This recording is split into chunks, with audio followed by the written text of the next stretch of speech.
What's up, everybody? Dog 1985. There's levels to this. Okay, got a quick video for you guys tonight.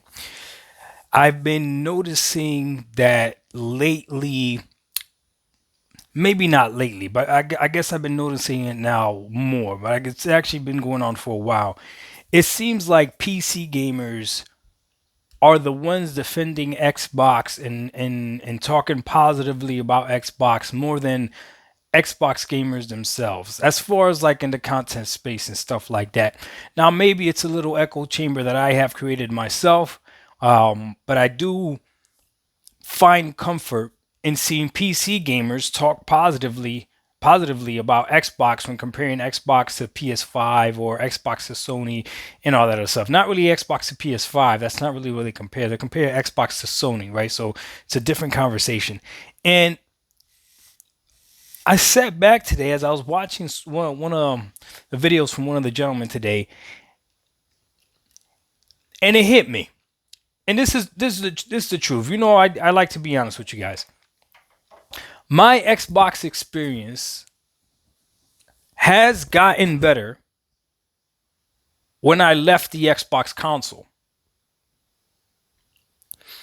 Leaving the Xbox console now doesn't give me anything for me to complain about with Xbox. It really doesn't. Contrary, leaving the Xbox console and seeing all these games that I get to play on my PC, whether it's on my 4070 laptop or my cheap Walmart PC or my Asus ROG Ally, helps me appreciate Xbox even more. But all that means is that if you're the Xbox console gamer, what do you have? I have Game Pass the same way that you got Game Pass. And I would argue that my Game Pass is better. You could say whatever you want, that you got games, older games that you can play and all this other stuff, whatever. But the fact that my games aren't locked behind performance, to me, that makes my experience better. Not only that, but then on my platform, being on PC, I can also use Steam, which then gives me access to the PlayStation games if I wish, or other games that aren't on the Xbox, like Black Myth Wukong, regardless as to whether or not it's the Series S's fault or not. And I'm sitting here looking at all these videos, right, from PC content creators. And again, shout out to you guys. And you guys know who you are. You guys know that I watch you. I leave comments and all this stuff in your comment section, and I appreciate everything you do. And it's not like they're speaking wrong. It's not like the stuff that they're saying is wrong. The problem is that they're looking at it from the PC gamer's perspective, and it almost leaves the Xbox gamer as nothing. And if you're gonna say, well, I have an Xbox too, here's the reality. I got an Xbox Series X and an Xbox Series S as well. I don't turn them on. Since I got my PC, my Xbox Series X and my PS5 now both collect the same amount of dust. And the problem that Xbox is having, in my opinion, is that now they're competing, because I'm on PC, with another platform, which is Steam. So I do play games on Game Pass, but I also play games on Steam as well. And I've even contemplating canceling Game Pass Ultimate just for the simple fact that Steam is giving me everything I need, especially with my backlog. Do you know that my goal is to, if I'm going to play Game Pass or if I'm going to continue using Game Pass, is to get as much points as possible so that I don't have to pay for Game Pass? So I'm almost in a situation where I'm not even willing to pay for Game Pass necessarily. I'm not fully there yet, but necessarily, right? But again, if you're a PC gamer and you're out here defending Xbox versus Sony, yeah, it makes sense. The Xbox is better than Sony because Sony is not giving us a subscription service where we get all their games day and date. Sony is not giving us a subscription service where we could play all of their games day and day. The only thing Sony gives to us on PC is the ability to play their games via the cloud. Or you could buy their games full price on Steam. So yeah, obviously to us, a PC gamer, the Xbox experience is going to be better. But it was weird that I was feeling, what's the word I'm looking for? Oh, the word I always throw at the ponies. I was feeling validated. I was feeling validated with the fact that all these PC gamers were saying how much better Xbox is than Sony while playing on their PC, because I think Xbox is better than Sony, yet I also play on my PC more than on my Xbox. That's hypocritical. And I'm just being honest with you. I'm talking about myself now. I'm a hypocrite if I do this. If I'm telling you how great Xbox is, but I don't play on an Xbox, I'm being hypocritical. If I'm trying to stay with the whole console scenario. But that's the thing. This is not, the console stuff is dead already. So now what is it that we're talking about? Because if you think that Sony is in deep trouble, I'm going to explain this to you. And I've said this before, but I'm going to say it again. I'm going to slow it down. The PlayStation fan that truly bought a PlayStation for their exclusives, and that's really what they wanted, was a whole bunch of Sony first-party exclusives because that's what they're known for, all this other stuff. They're probably a little bit disappointed right now.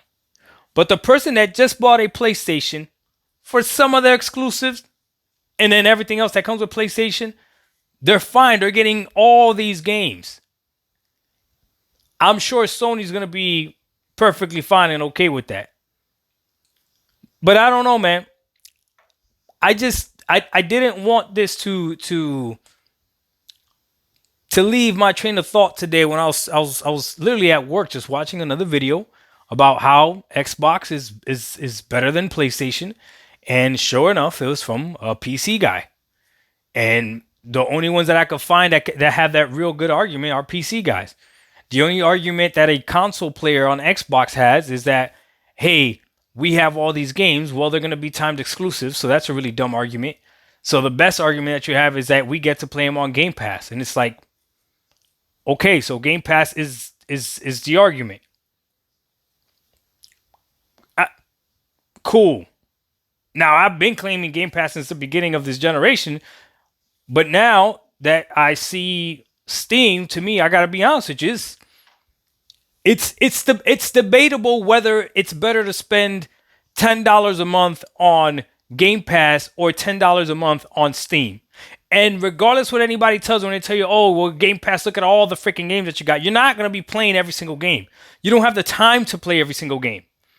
But on Steam, $10 a month, even if you save up to, you're going to be able to play the games that you want to play.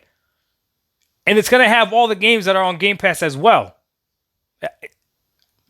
I don't know, man. Listen, this is all I want to say out there to the Xbox console enthusiasts that's still rocking with the Xbox console. The Xbox Series X is a phenomenal console. I think that the console itself is phenomenal. I am definitely disappointed as to how Microsoft did not fully back the Xbox Series X. Yes, I get it. I understand. $300 console. It is what it is. But I feel like the X left a lot of performance on the table. Games having to be patched afterwards to run at 60, in my opinion, is unacceptable. And now, lately, we've been seeing Indiana Jones drop through the 60, Avowed drop through the 60, apparently, right? Okay, great. This should continuously happen. And even when I look at Xbox and everything that we should have gotten with Game Pass, like I even called it out, how come Call of Duty's not on Game Pass? That to me doesn't make any sense. How we have more Battlefields on Game Pass than we do Call of Duties on Game Pass, when Call of Duty is owned by Activision. And I see people in the comment section, oh, they just want to drip feed it. What are you talking about? They want to drip feed what? Call of Duty Modern Warfare 2? Drip feed it over what are you talking about? Look at all these games that Xbox is putting out back to back to back. I don't think they care about drip feeding. They got to have a reason for you to come to stay subscribed. So what are they gonna do when they stop dropping games? They're gonna start dropping an old Call of Duty every month or something. Like that doesn't make any sense. I don't know the reason why they haven't dropped all the other Call of Duties yet on Game Pass, but they need to. I think they need to. But yeah, unless they're on Game Pass console, are they on Game Pass console? Maybe, I don't know. Maybe all the Call of Duties are on Game Pass console. and they're not on Game Pass PC. That'll be pretty cool, right? Maybe I'll check after this. I don't know. But at the end of the day, this is what I want to say to the Xbox console enthusiasts. Enjoy your Xbox. Enjoy your Xbox for whatever reason you want to enjoy it. But if you're over here looking at PC gamers talking positive about Xbox, understand that they're not talking about your experience with Xbox. They're talking about their experience with Xbox. And yes, Xbox on PC is better than Sony on PC because Sony on PC is almost non-existent. You got to get their games on Steam compared to Xbox, where you could get their games on Steam or on their subscription service. But I wonder what would happen if Sony did put their subscription service on PC. And if through their subscription service, you actually download the games on PC. I just wonder what would happen. I don't know. I don't know the future. I don't know. But I'm just curious. Xbox Game Pass is better than PS Plus or whatever. But still. So, wanted to leave that video with you here. PC content creators, if you really enjoy Xbox, I can't tell you to stop making content about Xbox versus Sony. Go ahead and do so. But please, please, please try your best to be honest in distinguishing the fact that you're not talking about the consoles. Because the PS5, from a gamer's perspective, is the better console. Because you're going to be able to play the majority of games, not just third party, but also Xbox games are coming to PS5. They have inherently made the PS5 the more logical console to get. I don't know if Game Pass is enough for you to recommend someone get. That's the challenge to you, PC gamer. If somebody said to you, hey, I got $500 to spend, what console should I get? Would you really recommend the Xbox Series X over the PS5? I don't know. That's up to you. Doc Dog 1985. There's levels to this. We out. Peace.